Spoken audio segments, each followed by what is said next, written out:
पहुंचे वहां तो बहुत संक्षिप्त में कहूंगा, बहुत ज्यादा सबने प्रयास किया, राम जी से कहा। देखो राम कथा में पात्र बहुत है, भरत एक ऐसे गंभीर पात्र हैं, या तो बोलते नहीं है, और जब भरत बोलते हैं ना तो सामने से जवाब देना मुश्किल होता है। राम जी से सबने कुछ ना कुछ कहा, पर राम जी ने किसी को कोई जवाब नहीं दिया, एकदम मौन धारण कर लिया। लेकिन जब भरत ने बोलना शुरू किया, भरत ने कहा मैं आपसे 2 प्रश्नों का जवाब चाहता हूं, उसके बाद यहां से लौट जाऊंगा। बोले पूछो।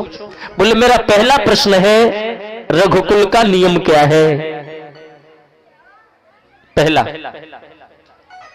राम जी बोले बड़ा सीधा सा नियम है, रघुकुल रीत सदा चले आई, प्राण जाए वर बचन न जाई। बोले ठीक है।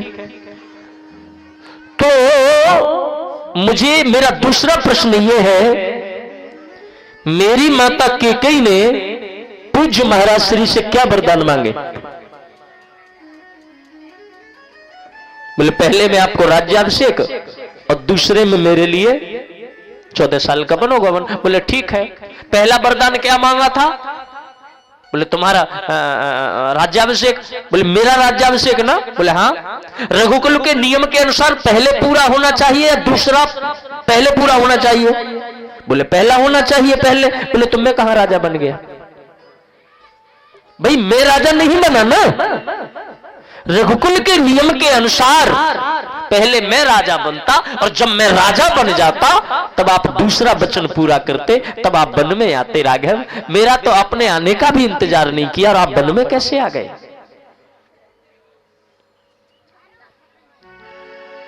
राम जानते हैं अगर ऐसा होता, भरत अगर आ गए होते तो राम का वनगमन होता ही नहीं। क्यों नहीं होता? पहले तो आने ही नहीं देते हैं। और राम जी अगर ज्यादा जिद करते ना तो भरत चरणों में लेट जाते।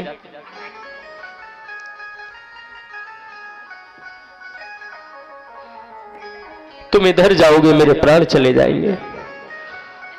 और राम पिता की मृत्यु बर्दाश्त कर गए, भरत की मृत्यु को सह नहीं पाते। ये जानते थे राघव, इसलिए पहले निकल के आए और आज भी भरत को गले से लगाया और गले से लगा करके कहा भरत मैं निकल आया हूं, अब मेरे पैरों में ममता की बेड़ी मत बांध और मुझे जाने दे। अब तक जो भरत बोल रहे नहीं थे ना, जब राम ने ये कहा भरत चरणों में गिर गए और रोकर के कहा रघुनाथ इतना भी इंतजार न किया मेरा?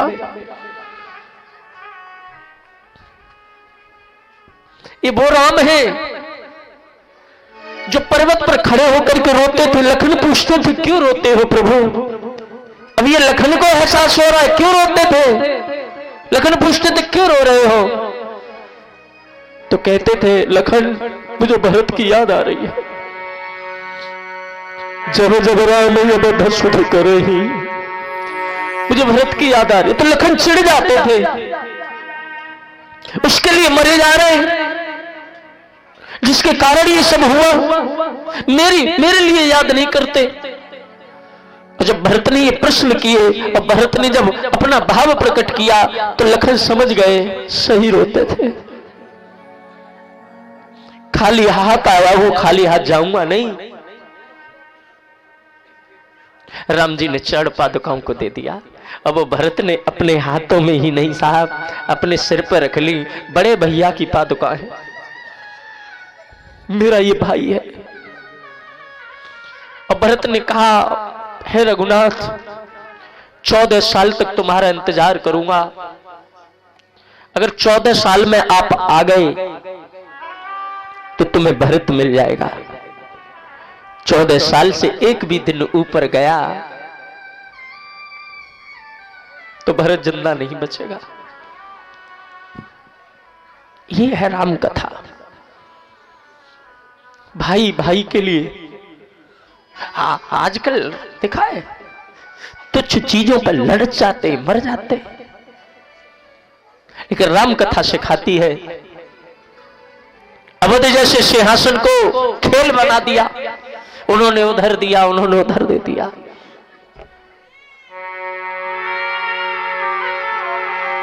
भरत चढ़ पादुका लेके आ रहे हैं। राम भक्त ले चला राम की निशानी, राम भक्त ले चला। ये चरण पादुकाएं साधारण पादुकाएं नहीं है।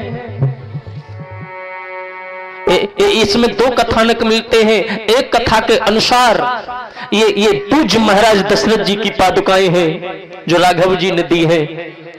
एक कथानक के अनुसार ये ताड़का की पादुकाएं हैं जिन्हें दशरथ जी ने वरदान दे रखा था। तो ये दोनों कथानक अलग अलग है, मैं विस्तार नहीं कर सकता जिनका। तो लेके आए हैं, भरत ने वो सिंहासन पर रख दी और स्वयं देखिए नंदी ग्राम में गुफा बनवा ली और सन्यासी का जीवन जिया भरत ने। तो कैसा कर्तव्य हो भाई का भाई के प्रति। आदरणीय श्री सुखदेव जी महाराज वर्णन करते हैं, हे राजन, आगे प्रसंग आता है कि राघव सभी को दर्शन देते हैं और सभी को दर्शन देते हुए, और मैं थोड़ा बहुत जल्दी में करूं तो चित्रकूट से प्रभु आगे बढ़ते हैं, दर्शन देते हुए सभी को आशीर्वाद देते हुए सभी के साथ लीला करते हुए राघव अब पहुंचे हैं पंचवटी पे।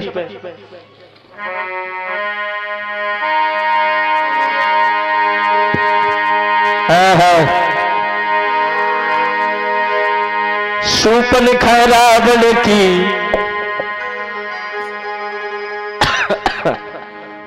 आ गई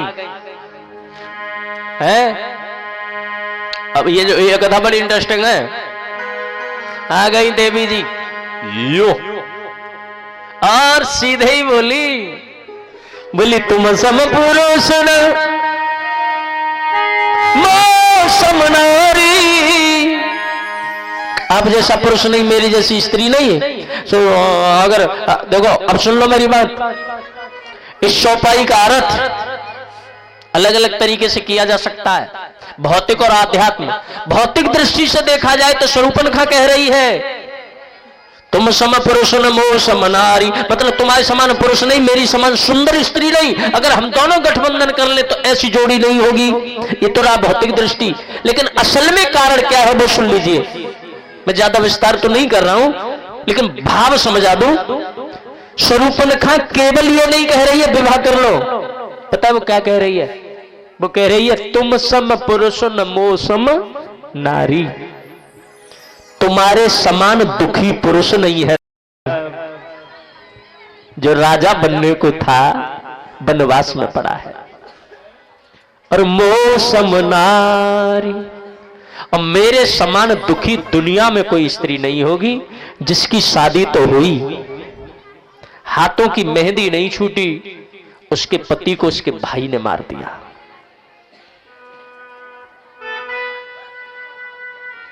तुम्हारे समान दुखी पुरुष नहीं है, मेरे समान दुखी कोई स्त्री नहीं है। तुम्हारी मंजिल है राक्षसों का वध करना, और उसमें मेरा भाई नंबर 1 पर आता है क्योंकि वो राक्षस है। तुम्हारा ये कार्य है राक्षसों को मारना, और मेरा बदला पूरा हो जाएगा क्योंकि मैं उससे सीधे तो लड़ नहीं सकती। हे राघव, तुम मेरी मदद कर दो, एहसान हो जाएगा। राम जी ने कहा तो तुम मेरी मदद कर दो, क्योंकि किसी आदमी को मारने के लिए पॉइंट की तो जरूरत पड़ेगी। तुम मेरी मदद कर दो। बोले जो तुम कहो। तो बोले आग वहां से लगेगी, वहां जाओ लखन के पास, लखन चिनगारी देगा। शूर्पणखा ने कहा तुम केवल चिनगारी दे दो, आग तो मैं ऐसी लगाऊंगी फिर कि वो बुझाएगी ना। वहां गई लखनलाल ने ओ नाक कान वाला वो कर दिया। इसका मतलब पता क्या है नाक कान का? अभी मैं कहता हूं आज 5वां दिन है, कथा सुनते सब सीखो, और कथा सुनने से न सीखे तो तुम्हारा कथा सुनो वही बेकार है। या तो तुम्हें वह तरीका दिखाऊंगे सुनाई ना, या तुमने सुनी ना। नाक कटने का क्या मतलब है? अच्छा अगर वाकई नाक काट दई बिल्कुल घर के,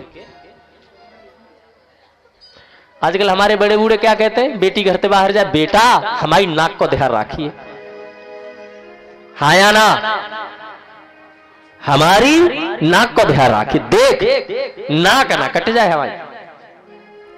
क्या तात्पर्य रहा, जिस घर के बालक अपने चरित्र से गिरने लगे तो बुजुर्गों की नाक कट जाती है। भौतिक दृष्टि में यहां यही हुआ, इसलिए नाक कटी।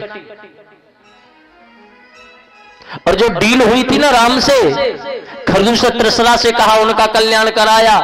अगर ऐसी बात नहीं थी तो शूर्पणखा कमरा में जाके कह सकती थी रावण से, भैया ऐसे ऐसे बात है गई और उनने मेरे संग ऐसा करो, अब तुम देख लियो, तो रावण अपने तरीके से सिलट लेता।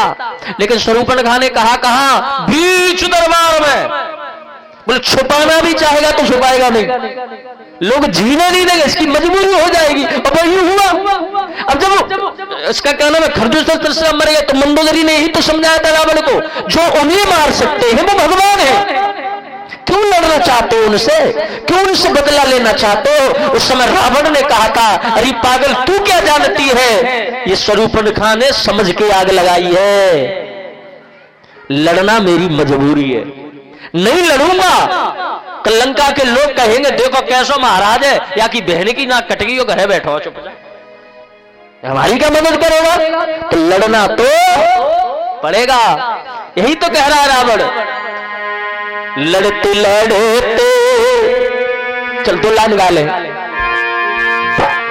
अरे लड़ते लड़ते न पीछे हटेंगे, लड़ेंगे नहीं तो क्या करेंगे, लड़ते लड़ते न पीछे हटेंगे,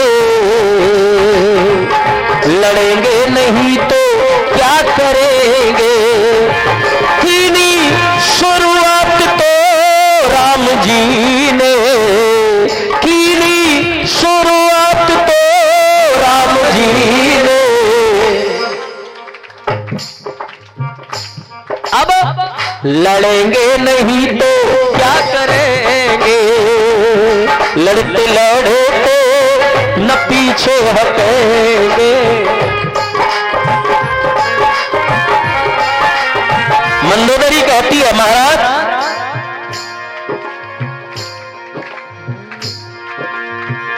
आपने तो कह दिया,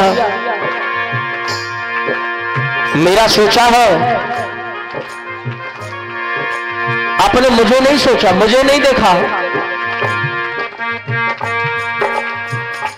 लड़ते लड़ते यदि कुछ समरों में, अरे लड़ते लड़ते यदि कुछ समरों में तुम्हें हो गया तो क्या करूंगी, लड़ते लड़ते यदि कुछ समरों में तुम्हें हो गया तो क्या करूंगी।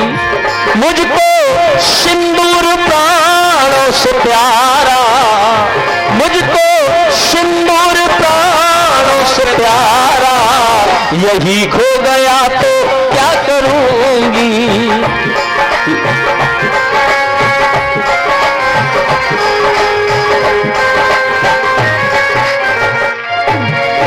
क्या करोगे।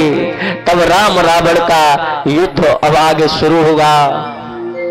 ये मैंने कल भी बताया था, रावण मां बना के ले गया था जानकी जी को, तो ईश्वर ने चाहा आगे हम कभी फिर विस्तार से चर्चा करेंगे। 1.5 अध्याय में रामचरितमानस है, बस ये समझ ले हम लोग। राम रावण युद्ध होता है फिर जानकी हरण के बाद में, और मेरे राघव सभी का उद्धार करते हैं। विभीषण को राजा नियुक्त करते हैं, पर अवध में पधारते हैं। बोले राजा रामचंद्र भगवान की जय हो। राम कथा के अनुसार, मतलब रामायण के अनुसार, राम जी ने 11,000 साल शासन किया, और भागवत कथा के अनुसार 13,000 साल शासन किया। उसके बाद प्रभु अपने भक्तों को लेकर के सरयू में प्रवेश करते हैं और अपने साकेत धाम में जाकर के विश्राम करते हैं। राजा रामचंद्र भगवान की। असल में राम कृष्ण दो एक है अंतर नहीं निमेष, इनके नयन गंभीर है उनके चपल विशेष। न राम अलग है न कृष्ण अलग है।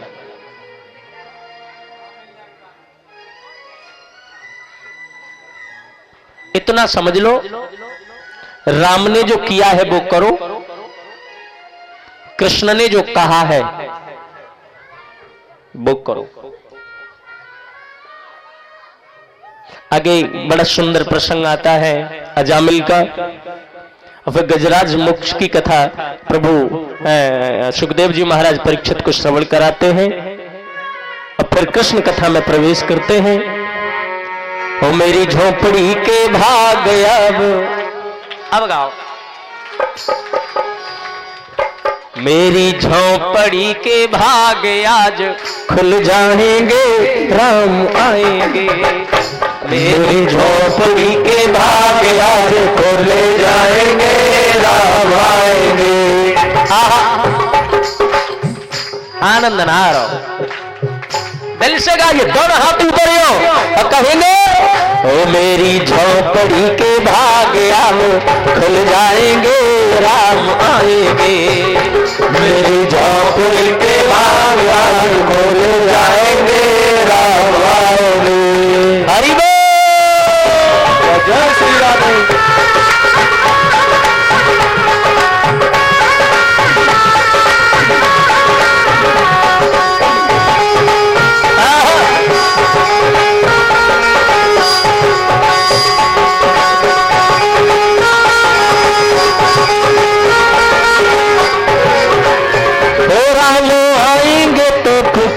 सजाऊंगी, ओ राम आएंगे तो कुटिया सजाऊंगी, ओ राम आएंगे तो कुटिया सजाऊंगी, ओ राम आएंगे तो कुटिया सजाऊंगी। सवेरे सवेरे ना झाड़ू लगावा तो रोज गावा या गीत है, रोज। हाँ, क्या गाना है? राम आएंगे तो कुटिया ना, तुम भी देसी भाषा रखो। राम आएंगे तो कमरा सजाऊंगी, राम आएंगे तो कमरा सजाऊंगी। कुटिया, कुटिया पता है तुम्हारे गांव में है? नहीं है? है, मैं बताऊं। ये कोठी वाले जो होते हैं ना, कोठी वाले, ये कुटिया वाले होते हैं। गरीबन के होता है मकान, पक्का बता रहा हूं मैं, वरना इनसे पूछो है बड़ा अच्छा मकान। हाँ, थोड़ी सी कुटिया, कुटिया तो अंदर से ये चाहते हैं कि लोग बोले तो कोठी है। तो हमारे गरीब कह देते चलो तुम्हारी कुटिया सही, हम तो अपनी कोठी में रह रहे हैं। तालियां बजा रहा है।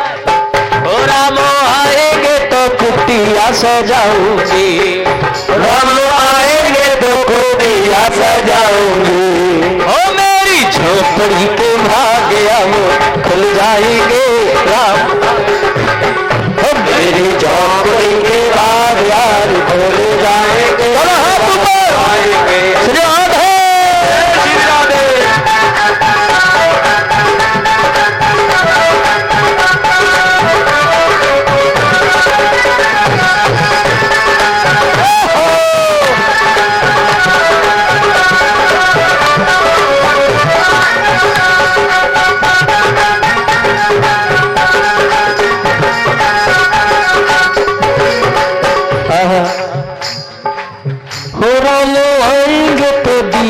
जलाऊंगी, हो राम आएंगे तो दीपक जलाऊंगी।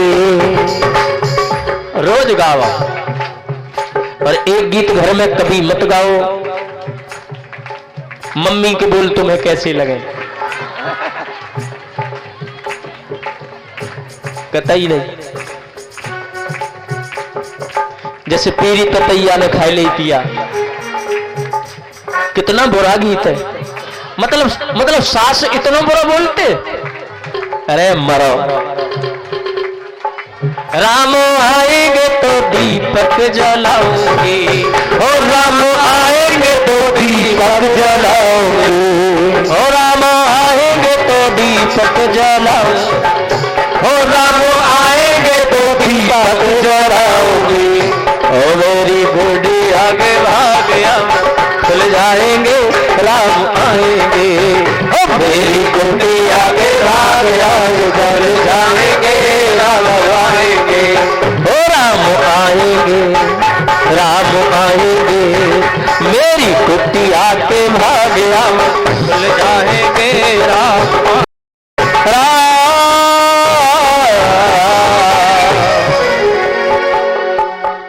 हो राम आएंगे तो फूल बिछाऊंगी, क्यों मेरी कुटी आके भाग आज। रोज गाया करो, एक दिन भगवान जरूर आए।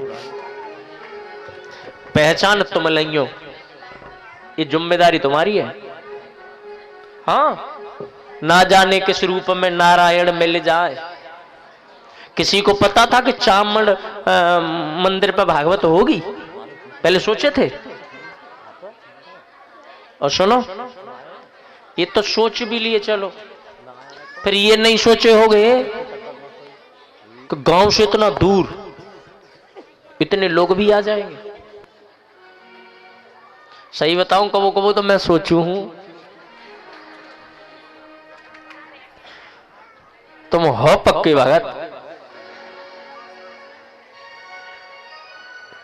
सर्दी का इतना मौसम, इतना ठंडा, मोस्टली जनवरी से ज्यादा ठंड नहीं पड़ती, पड़ रही है, लेकिन हमारे भक्तों ने भी कह दिया है तुम्हें आदत है जहां बिजलियां गिराने की, है तुमको आदत है जहां बिजलियां गिराने की, हमें भी आदत है वहां पे आसियां बनाने की। पहले तो सूरज दिख गए थे पहले दिन, वहां के बाद तो उन तू कह दे बोले डाउन कर दो। कलश वालों की मैं क्या तारीफ करूं, 8 किलोमीटर प्रतिदिन चल रहे हैं ये लोग, 8 किलोमीटर। इससे ज्यादा तो चल रहे होंगे, कम ना पड़ रहा है। अब कोई सोच के यूं मत कह दो 8 किलोमीटर चल रहे हैं हम, क्योंकि जब तक तो कोई चीज पता नहीं होती करते रहते, पता पड़ जाए 8 किलोमीटर लगा लो, गांव से 1 किलोमीटर तो होगा, है ना? आना और जाना 2 किलोमीटर और 4 चक्कर कम से कम है कलश वालों के, लगा लो कितने हो गए? 8 किलोमीटर।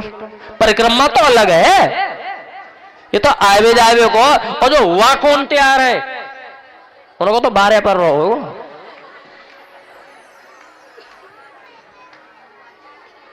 बहुत बढ़िया, इससे पता चलता है कथा में आनंद आए, कथा में आनंद विराजमान हो तो लोग आज भी सुनते हैं। बोलो राधे राधे, जोर से बोल दो एक बार, हे राधे। अब हम कृष्ण कथा में प्रवेश करेंगे।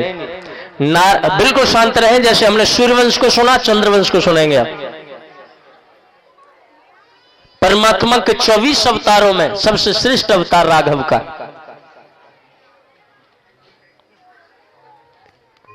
अब मैं ये कहूं कि इनसे भी ज्यादा श्रेष्ठ कृष्ण का, तो ये तो गलत बात होगी। ज्यादा कम हम नहीं कर सकते, हम इतना कह सकते यहां मर्यादा ज्यादा होगी, तो अगला जो अवतार है उसमें राजनीति ज्यादा होगी, उसमें चंचलता ज्यादा होगी। तो गंभीरता में मेरे राघव का कोई तोड़ नहीं है, और लीलाओं में बांके बिहारी का कोई तोड़ नहीं है। ये वंश सुने हम नारायण के पुत्र। अभी कभी कभी ये चर्चा होती है कि सूर्यवंश ज्यादा श्रेष्ठ है, चंद्रवंश इतना श्रेष्ठ नहीं है। ये वो लोग चर्चा करते हैं जिन्होंने कभी शास्त्र ही नहीं पढ़े। सूर्यवंश श्रेष्ठ है तो चंद्रवंश भी अति श्रेष्ठ है। कैसे? नारायण के पुत्र ब्रह्मा, ब्रह्मा के पुत्र मारीच, ये सूर्यवंश है। और चंद्रवंश नारायण के पुत्र ब्रह्मा, ब्रह्मा के पुत्र अत्रि और अत्रि की पत्नी अनुसुईया, तीनों देवता बालक बना लिए। ये चंद्रवंश है ना। अब मुझे लग रहा है यहां पे जो संख्या है ना, चंद्रवंश की ज्यादा है। आनंद देखिए, तीनों देवताओं को जिस मां ने अपना बेटा बना लिया हो, बालक बना डाला हो, वो श्रेष्ठ वंश ही होगा। कमाल का। और बहुत चीज बताऊंगा तुम्हें चंद्रवंश की जो शायद सुने नहीं होंगे। अनुसुईया के ही पुत्र है चंद्रमा, इस कारण इस वंश का नाम चंद्रवंश है। तो चंद्रमा हुए, चंद्रमा के पुत्र बुध हुए, बुध के पुत्र पुरुरवा हुए, पुरुरवा के पुत्र नहुष हुए, और नहुष के पुत्र हुए नहुष पे ही चर्चा करें पहले। नहुष कौन है? नहुष इंद्र है। और वंशों में राजा हुए हैं, महाराजा हुए हैं, महाराज धीराज हुए, लेकिन इंद्र नहीं हुए। इंद्र चंद्रवंश में ही हुए।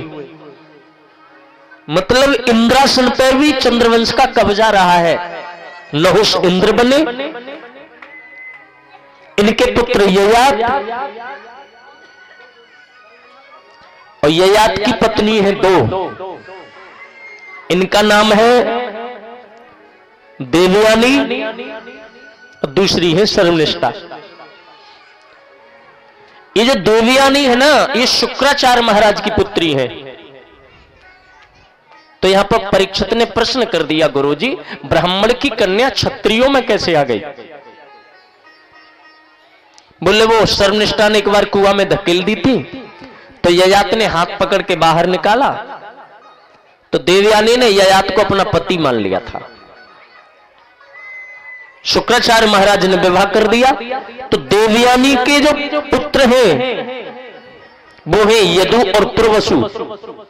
सर्वनिष्ठा के 3 पुत्र हैं, अनु, द्रुह और पुरु। तो जो यदु है ना, यदुवंश को अगर हम देखें चंद्रवंश में, तो मां ब्राह्मण है और पिता क्षत्रिय है। यदु के कारण ये वंश एक नए नाम से जाना जाने लगा, जिसे हम कहते हैं यदुवंश। और श्री सुखदेव जी महाराज वर्णन करते हैं, परीक्षित वर्णयाम महापुण्यम सर्व पाप हरम नृणाम यदो वंशम नरः श्रुत्वा सर्व पापै प्रमुच्यते। कथा सुन रहे हैं हम। अब जो यदुवंश की कथा जो हम कह रहे हैं, बांके बिहारी की जो कथा है, मोस्टली हम कहें, इस कथा, ये इतनी पवित्र कथा है कि सुनते सुनते ही पाप खत्म होते हैं। क्योंकि यत्रारतिरो भगवान परमात्मना नराकृतः यदोह सहस्रजित कोष्ठा नलोरिपुरतो श्रुता। जिस वंश में भगवान पधारे हो, और उन भगवान की अगर हम कथा सुने तो पाप तो दूर होंगे ही। यदुवंश में यदु महाराज के 4 पुत्र हुए, सहस्त्राजित, कोष्टा, नल और रिपु। सहस्त्राजित के वंश में सहस्राबाहु अर्जुन जैसे बलधारी ने जन्म लिया। सहस्राबाहु अर्जुन को जानते हो? 1000 भुजाएं थी। बड़ा बलवान रहा इस चंद्रवंश में। जाम, ये इनका क्या नाम है, ये जंगध्वज, ताल जंग इत्यादि इसी वंश में है सब। कई पीढ़ी बीतने पर सूरसेन नाम के राजा हुए, और सूरसेन की 2 पत्नी, एक पत्नी के अर्जन्य और परजन्य हुए, और उन अर्जन्य परजन्य के 9 नंद हुए हैं। मतलब नंद जी यहां पधारे। दूसरी पत्नी है सूरसेन की, इनके हुए वसुदेव, वसुदेव के बांके बिहारी पधारे। कुछ लोग, मैं इसलिए बता रहा हूं इसको, कुछ लोग ऐसे कहते हैं कि नंद बाबा अलग वंश के थे और वसुदेव अलग वंश के थे। एक ही वंश है इनका, अलग है ही नहीं।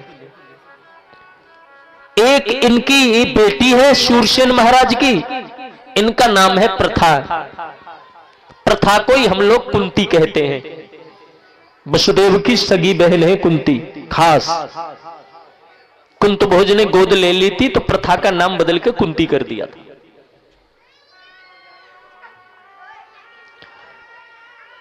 मथुरा के राजा है, नाम है उग्रसेन, पत्नी है पवन रेखा। गर्भवती थी, गर्भवती माता को बहुत नियम करने होते हैं। जमीन पर शयन करना चाहिए, गर्भवती है तब। जमीन पर नहीं सो सकते तो तखत पर सो,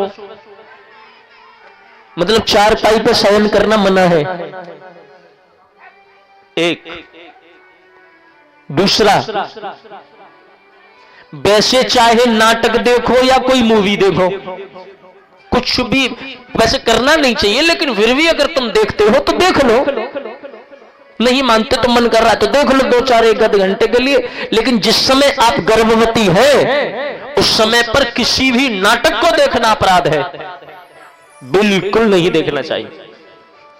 क्योंकि जो हम देखेंगे बच्चे पर उसका प्रभाव पड़ेगा। ज्यादा से ज्यादा रामायण को पढ़ो, ज्यादा से ज्यादा भगवत गीता पढ़ो, परंतु ध्यान रहे रामायण में लंका कांड को न पढ़े तो ज्यादा बढ़िया। हाँ,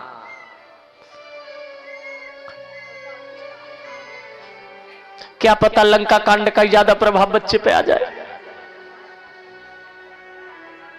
हाँ, घर में अच्छी तस्वीरें हो, आंख खुले तो उन्हें देखे।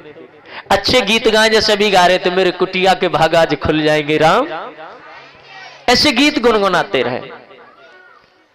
ये बहुत जरूरी है। घर से निकलना मना है, मायके में तो जाना नहीं चाहिए, लेकिन फिर भी जरूरी है कहीं जाना तो जाएंगे तो सही ना। अगर घर से बाहर निकल रही है माताएं तो विशेष ध्यान रखें, शरीर पूर्ण रूपेण ढका हुआ होना चाहिए। हाँ, मतलब गर्भ पर कैसी भी निगाह पड़नी नहीं चाहिए। ये क्यों? पवन रेखा ने सारे नियम किए जब गर्भवती थी। जमीन पर सोना के जाती नहीं है, पूरा धार्मिक पुस्तकें पढ़ती है, लेकिन गलती ये हो गई कि बगीचे में गई तो गर्भ का कुछ हिस्सा दिख रहा था। जैसे हम माता साड़ी पहन लेती तो कुछ भाग दिखता ही है, तो कुछ भाग दिख रहा था। उसी पर दृष्टि पड़ गई द्रिमलिक नाम के राक्षस की। वहां कोई राक्षस रहता होगा, मतलब आत्माएं हमें दिखती तो है नहीं, कहां कौन छिप रही है, कहां कौन बैठी, हमें कोई दिख रहा है? हाँ, हमें नहीं दिख रहा, उसे हम दिख रहे हैं, तो उसको वो दिख रही थी। वो करीब से गुजरा और उसकी परछाई, उसकी छाया उस गर्भ के ऊपर पड़ गई, उस पर उसकी दृष्टि पड़ी और दृष्टि पड़ते ही वो बालक ही बदल गया। पवन कुमार आई भवन बीत गए 10 मास, 10 महीने बाद उस बच्चे का जन्म हुआ। हाँ, लगाओ लगाओ लगाओ, कौन लगा रहा है? अच्छा सा लगाओ। हाँ, उस बच्चे को जब जन्म हुआ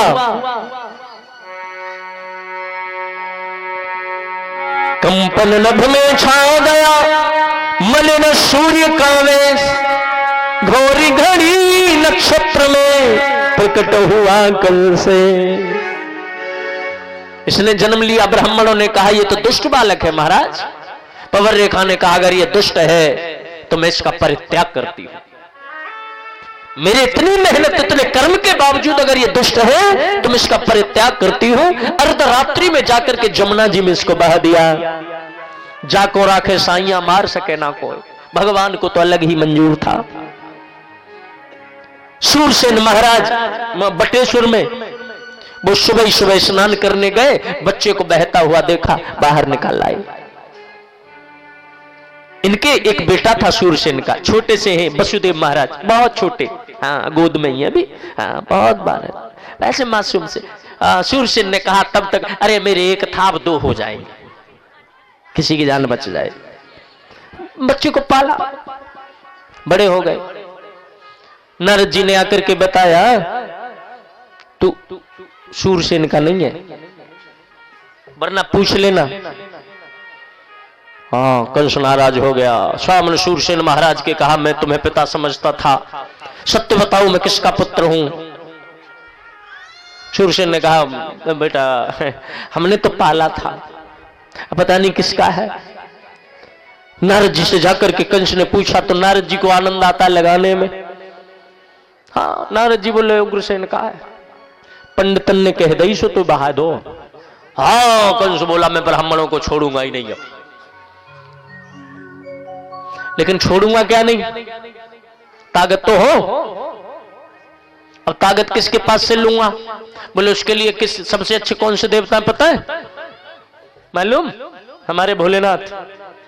ये भोले तो ऐसे भोले, कोई 2 बूंद जल चढ़ा दे तो खुश हो जाए, फूल चढ़ा दे तो खुश हो जाए, जल चढ़ा दो खुश हो जाए, दूध चढ़ा दो खुश हो जाए, और मंदिर में तो घंटा उतार ले जाओ तो भी खुश हो जाते हैं। भोले तो भोले। अभी मनोज भाई गा रहे थे ना, शुरू में गा रहे थे ना, मैं सुन रहा था। कन्हैया जी के साथ में वो क्या कर लिया मनोज? खेती। कौन के संग? टेढ़ी टांग माई के संग। और खेती काहे की करी? गाजर की, जो बढ़िया रहे गाजर की। और होती अगर चकोरी की तो क्या रहता? हाँ ये किसी ने बनाया ही होगा, कथानक बनाया, आनंद के लिए ही सही बनाया। खेती कर ली कन्हैया जी के संग, बांट भयो। बोले किधर को? बोले ऊपर को हिस्सा तुम्हारा, नीचे को मेरो, पत्ता दे दे ले जा। पहुंच गए लग गठरिया। पार्वती बोली तब तो कह देते होंगे कहां रह रहे हो अभी जी? बोले खेत कर रहे हैं हम। अच्छा ठीक है ले जा बता। ले आए? बोला कैसे हो? तुम ऐसे ही हो गए। सागर मंथन में विष्णु ने कर डाला घोटाला, अमृत पिला दिया देवों को तुम्हें जहर का प्याला। तुम अब ना सुधरे, जहर पे आ गए तुम्हें, अमृत ले गए खुद। तो भोले तो भोले हमारे। कन्हैया जी छोड़िए, दुनिया ना छोड़ रही उन्हें तो। और ऐसे है ये। रात में चोर घुस गो मंदिर में, सोने को घंटा टंगरो। चोर ने सोची आई उतार ले जा रहा हूं। अच्छा भोले बाबा के मंदिर में तो घंटा ज्यादा चोरी होते हैं। सच में, सच्ची बता रहा हूं तुम्हें, ज्यादा चोरी हो में। और पर भोले बाबा ने कभी घंटा चोर को पांव तोड़ो है? सुने हो कभी? नहीं तोड़ा ना। कभी कभी भक्त नाराज है जा में, तुम बजे अपन घंटा ना रुक रो, हम पे ना चढ़ा जाओ। हाँ लोग यो कहते हैं भोले बाबा का तुम्हारी मदद करेंगे, तुम पे घंटा ना पाओ रखाओ जा रहे हो ना पे। कभी कभी तो पार्वती भी नाराज हो जाती है, तो मैंने सजा क्यों नहीं देती हो घंटा चोर को? तो भोले बाबा कहते अरे पागल है, मुसीबत में चुरा के ले वो है, ए ले जान दे। भगत नाराज हो जाएंगे, अब घंटे ले चढ़ाऊंगा, रात में ही आ जाएंगे सपने में, 1 घंटा चढ़ा दे हम पे कुछ ना है, मैं ना चढ़ाऊंगा तुम्हारी ओर, इतने चढ़ा दे। अरे तू घंटा चढ़ाए भी ला करे हो, अब उतार भी ला करे हो, चढ़ा ले चल। बोले तो बोले। चोर घुस गया मंदिर में, घंटा था ऊपर, उतारे कैसे? पहुंच नहीं पाया। शिवलिंग थी ऊंची, चोर के मांडम बात आई, बोले शिवलिंग पर चढ़े जा रहा हूं, तो घंटा उतर जाओ।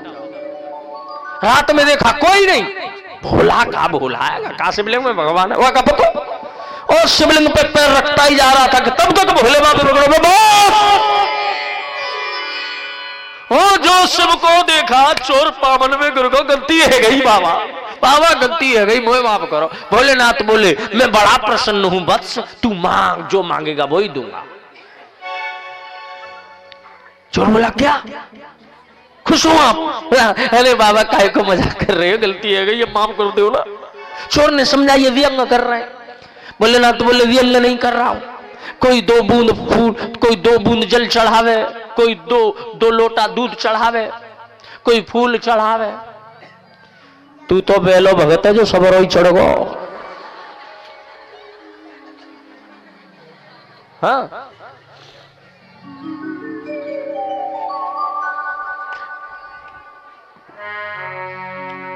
किसी को किसी का नशा है, गाओगे? किसी को किसी का, किसी को किसी को किसी को, अरे किसी को किसी का नशा है, मुझे तेरा नशा है। किसी को किसी का नशा हो, मुझे तेरा नशा है। किसी को किसी को किसी को किसी का नशा है, किसी को किसी का नशा है, मुझे तेरा नशा है।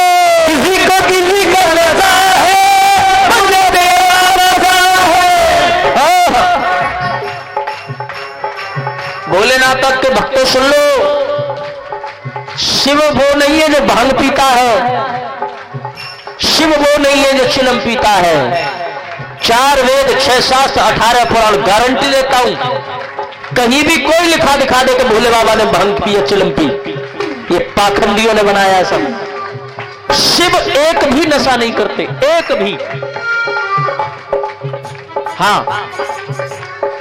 शिव जी के ऊपर भांग चढ़ाई गई जिस समय विष पिया था, तो धतूरा भी चढ़ाया गया था। तो जो भोले बाबा को बदनाम करते हो, भांग पी लेते हो कि भोले बाबा चढ़ाई इसलिए हम लोग प्रसाद में ले रहे, तो धतूरा भी ले लिया करो, है तब ये तो घुस हो जाएगी। क्या पागलपन है, पाखंड बना रखा है। और सात्विक भक्त है ना हमार, वो तो ये कहते हैं भगवान किसी को किसी का नशा है, मुझे तेरा नशा